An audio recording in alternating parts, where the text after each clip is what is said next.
오늘 주신 하나님의 말씀은 로마서 9장 19절에서 29절까지 말씀입니다. 로마서 9장 19절에서 29절까지 함께 읽겠습니다. 혹 내가 내게 말하기를 그러면 하나님이 어찌하여 허물하시느뇨 누가 그 뜻을 대적하느뇨 하리니 이 사람아 내가 위기에 감히 하나님을 힐문하느뇨 지음 받은 물건이 지은 자에게 어찌 나를 이같이 만들었느냐 말하겠느뇨 토기장이가 진흙 한 덩이로 하나는 귀 있을 그릇을 하나는 천 있을 그릇을 만드는 권위 없느냐 만일 하나님이 그 진노를 보이시고 그 능력을 알게 하고자 하사 멸하기로 준비된 진노의 그릇을 오래 참으심으로 관용하시고 또한 영광받기로 예비하신 바 긍휼의 그릇에 대하여 그 영광의 부유함을 알게 하고자 하셨을지라도 주는 이 그릇은 우리니 곧 유대인 중에서뿐 아니라 이방인 중에서도 부르신 자 아니라 호세아 그래도 이르기를 내가 내 백성 아닌 자를 내 백성이라 사랑지 아니한 자를 사랑한 자라 부르리라 너희는 내 백성이 아니라 한 그곳에서 저희가 살아계신 하나님의 아들이라 부름을 얻느니라 함과 같으니라 또 이사야가 이스라엘에 관하여 외치되 이스라엘 뭇자손의 수가 모래 같을지라도 구원을 얻으리니 주께서 땅 위에 그 말씀을 이루사 필하시고 끝내시리라 또한 이사야가 미리 말한 바 만일 만군의 주께서 우리에게 우리가 소돔과 같이 되고 고모라와 같았으리로다 함과 같으니라. 아멘. 성경을 보면 의외로 하나님에 대한 설명이 적다는 사실을 아십니까? 예수 그리스도에 대한 설명은 많습니다. 또 성령에 대해서도 설명이 있습니다. 그러나 정작 하나님이 어떤 분인가에 대한 말은 그렇게 많지 않고 하나님의 존재를 전제하고 넘어가는 구절들이 대부분입니다. 그래서 창세기 1장 1절에 태초에 하나님이 천지를 창조하시니라 하나님에 대해서 전제하고 태초에 하나님이 천지를 창조하셨다 라고 시작하는 것이 성경 말씀입니다. 유일하게 하나님이 어떤 분인가를 설명한 구절을 찾자면 호렙산에서 모세에게 나는 스스로 있는 자니라 이렇게 말씀을 하신 구절이라든가 십계명에 나 여호와는 질투하는 하나님인즉 이 구절이라든가 신약 성경에 넘어와서 예수님이 하나님은 구하는 자에게 좋은 것을 주신다라든가 요한 1서에 하나님은 사랑이시니라 이런 하나님이 어떤 분인가를 직접적으로 설명하는 구절들이 있지만 그러나 그 이외에는 하나님은 은밀히 계시는 분, 또 은밀히 보시는 분, 또 성령의 깊은 것이라야 통달할 수 있는 하나님의 비밀스러운 은밀한 우리에게 예배하신 모든 것을 우리가 눈으로도 귀로도 마음으로도 알 수 없고 오직 성령으로만 알 수 있는 이것을 너에게 보이신 이는 하늘에 계신 내 아버지시니 이건 육으로 알 수 있는 게 아니고 하나님이 알려주셔야 아는 은밀하신 하나님. 그렇기 때문에 하나님에 대한 의문이 남아 있는 것입니다. 믿기 때문에 의문을 갖는 것이지 안 믿기 때문에 의문을 갖는 것이 아닙니다. 생각이 없기 때문에 의문을 갖는 게 아니고 생각을 하는 결과로 하나님이 하시는 일과 하나님의 성품과 하나님의 의도에 대해서 사람이 질문을 갖는 것은 지극히 자연스러운 일입니다. 하나님께 여쭤보고 싶은 질문들이 많이 있습니다. 가장 흔한 질문은 예수님 오시기 전에 살던 사람들은 예수님을 믿을 기회가 없었는데 그들이 구원받지 못하는 것은 불공평하지 않습니까? 많은 사람들이 하는 질문이에요. 복음을 들을 기회가 없이 죽은 사람은 어떻게 된다는 말입니까? 억울하지 않습니까? 이런 질문. 그것뿐만이 아니고 인생에 대한 많은 질문을 우리가 갖고 있는데 그 질문을 누구에게 하고자 하느냐? 대통령에게 하고 싶은 게 아니고 부모님에게 할 수 있는 것도 아니고 목사에게 할 수 있는 것도 아니고 잘 믿는 사람에게 할 수 있는 것도 아니고 결국은 하나님에게 하고 싶은 질문입니다. 왜 누구는 부자로 태어나서 잘 살고 누구는 가난하게 살 수밖에 없습니까? 왜 하나님은 기독교를 밀면서도 다른 종교를 허용하셨습니까? 여기에 미략이 있는 것이 아닙니까? 겉으로는 예수 그리스도를 믿으라고 하시면서 다른 종교를 허락하시는 것은 다른 종교를 통해서도 우리가 모르는 다른 어떤 이면의 약속이 있는 것 아닙니까? 하나님이 우리에게 이중 플레이하시는 것 아닙니까? 하나님의 그 깊은 속을 내가 어떻게 다 알 수 있다는 말입니까? 하나님은 전지전능하신 분인데 왜 인간을 시험하는 사단을 이미 제해버리면 될 텐데 끝까지 사단을 내버려 두시고 끝에 가서야 사단을 지옥에 집어넣는다고 하십니까? 이것은 불공평하지 않습니까? 우리가 예수 믿는 것이 어렵게 만들지 않으셨습니까? 이런 질문. 하나님은 정말로 인간을 심판하려 하십니까? 그것이 정말입니까? 아니면 우리가 정신 차리게 하기 위한 하나의 엄포입니까? 마치 부모가 자녀에게 너 말 안 들으면 다리 밑에 갖다 놓을 거야.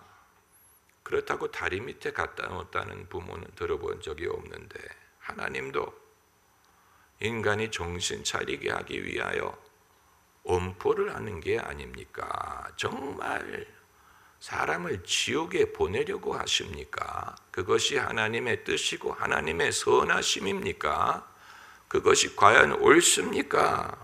그 이외에도 많은 질문들이 있죠. 나는 하나님에게 질문이 없어요 라는 분은 하나님을 진지하게 생각해 본 적이 없는 사람, 신앙을 자기의 생각으로 묵상해 본 적이 없는 사람이, 그래서 마지막 심판날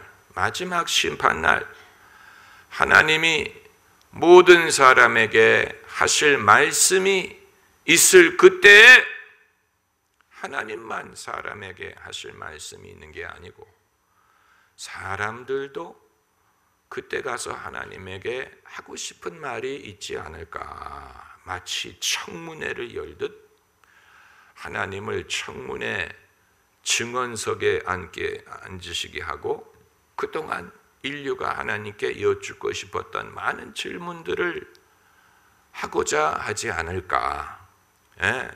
왜 그 많은 전쟁을 허용하셔서 어린이든 부녀자든 무지한 사람들이 인류의 역사, 그 장구한 역사 속에 그 많은 생명이 죽게 하셨습니까? 왜 홍수와 지진과 기근과 자연재해를 허용하셔서 그 많은 문명이 사라지게 하셨습니까? 왜 이 땅에 불의함과 강포와 이런 것을 허용하셨습니까? 하나님이 과연 선하신 하나님으로 역사하신 것입니까? 이런 식으로 하나님에 대하여 청문회를 하고자 하는 그런 사람들도 있을 것입니다. 바울이 오늘 본문에서 바로 그 말을 하고 있는 것입니다. 20절에 이 사람아 내가 위기에 감히 하나님을 힐문하느뇨. 힐문한다는 말이 청문한다는 말이 하나님에게 듣고 싶어 한다는 얘기. 하나님이 과연 옳습니까? 그게 공평한 것입니까? 하나님이 하시는 일이 맞습니까? 묻고자 한다는 것인데 이 부분에 대해서 바울은 내가 위기에 감히 하나님을 힐문하느뇨. 지음을 받은 물건이 지은 자에게 어찌 나를 이같이 만들었느냐 말할 수 있느냐 하면서 약간 욥기와 비슷한 말을 합니다. 욥기에서도 욥과 그 세 친구들이 수십 장에 걸쳐 가지고 갑론을박을 하죠. 갑론을박을 해. 그 부분은 사실 성령의 감동으로 하나님의 말씀이라고 보기가 어려운 부분. 사람들이 갑론을박하는 내용은 그건 우리가 섣불리 인용해서 하나님의 말씀이다라고 할 수가 없는 이유가 그건 하나님이 하신 말씀이 아니고 욥의 고난의 의미에 대해서 욥과 세 친구들이 하는 말을 담고 있기 때문에 그것을 우리가 하나님의 말씀으로 인용하는 데에는 어려움이 있습니다. 그렇지 않습니까? 그 중에 우리가 잘 알고 있는 말이 시작은 미약했을지라도 나중은 창대하리라. 죄송하지만 그건 하나님이 하신 말씀이 아니에요.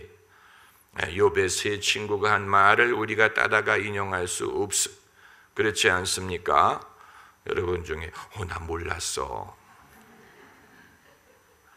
성경에 있는 모든 말씀이 다 하나님의 입에서 나온 말씀이라고 볼 수 없어. 예컨대 마귀가 예수님을 시험할 때 하는 말, 그건 우리가 인용할 수 없지.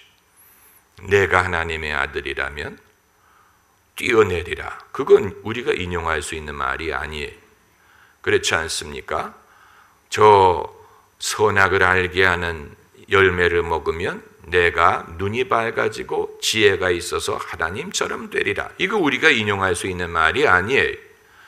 또 무슨 사단이 유다에게로 들어가니라 이런 말씀 우리가 인용할 수 있는 말씀이 아니에요. 성경에 있지만 무슨 말씀인지 아시겠지?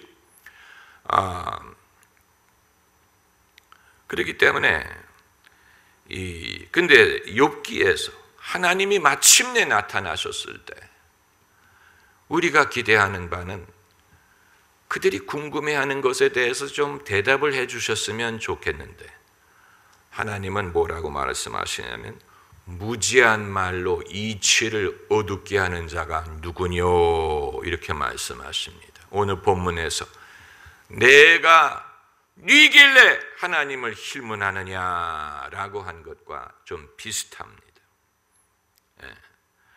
바울의 말은 만족스럽지 못합니다. 내가 위기에 하나님을 힐문하느뇨. 내가 위기에는 그건 나중에 얘기하더라도 그래도 물어볼 자격이 있지 않느냐, 물어볼 이유가 있지 않느냐.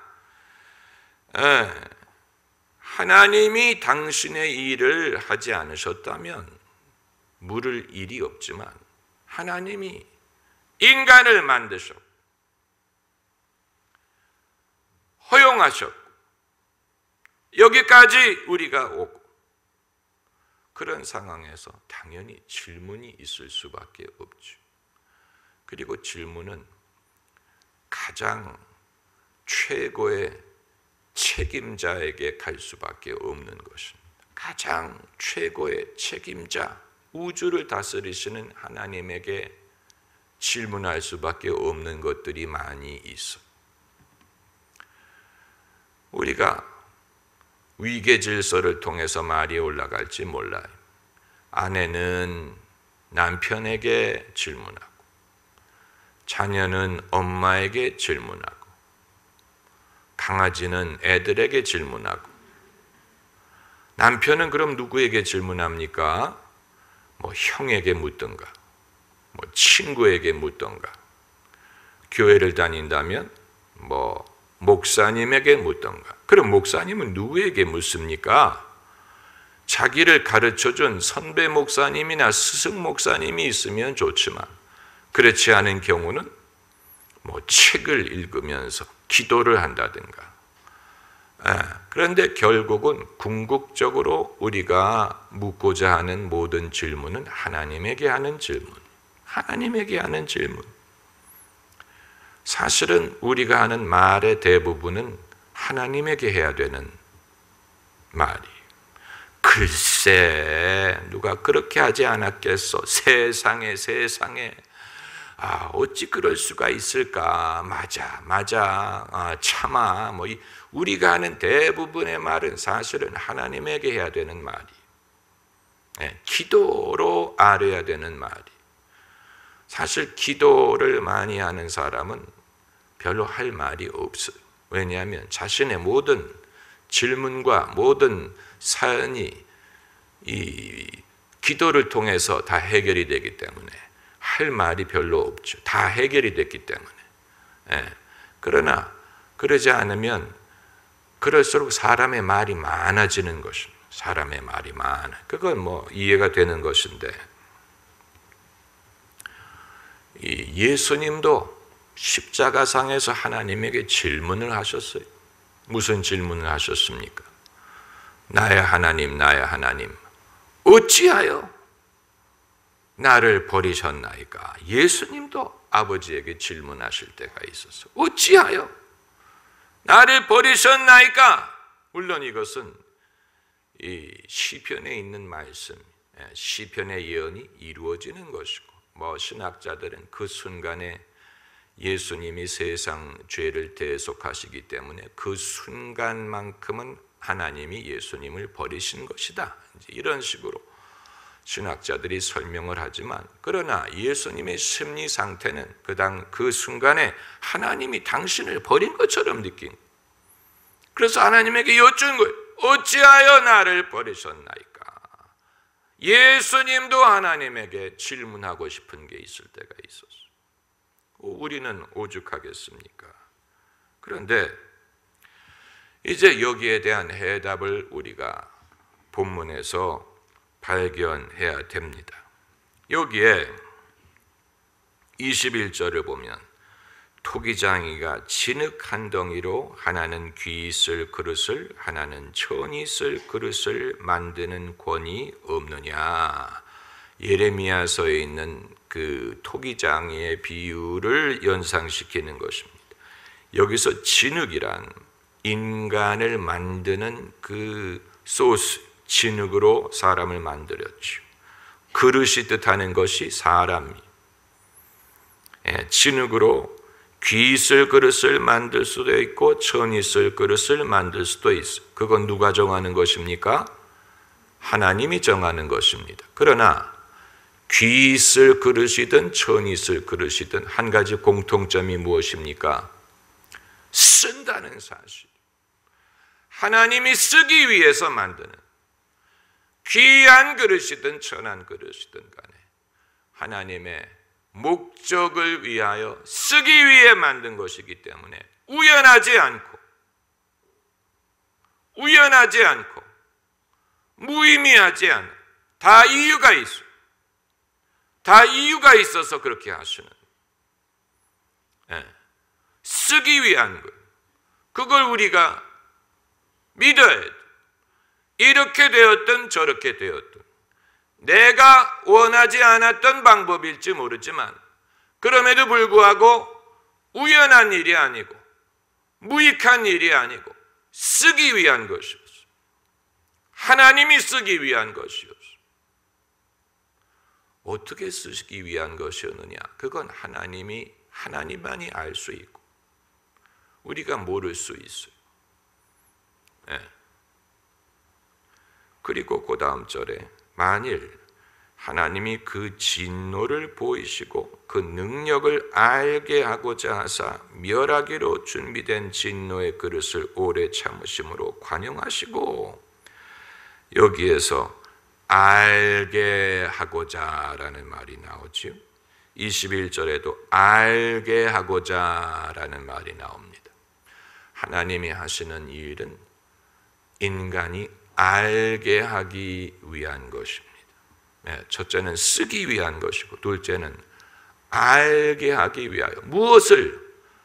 첫째는 하나님의 진노를 알게 하기 위한 것이고 둘째는 그 영광의 부유함을 알게 하기 위한 것입니다.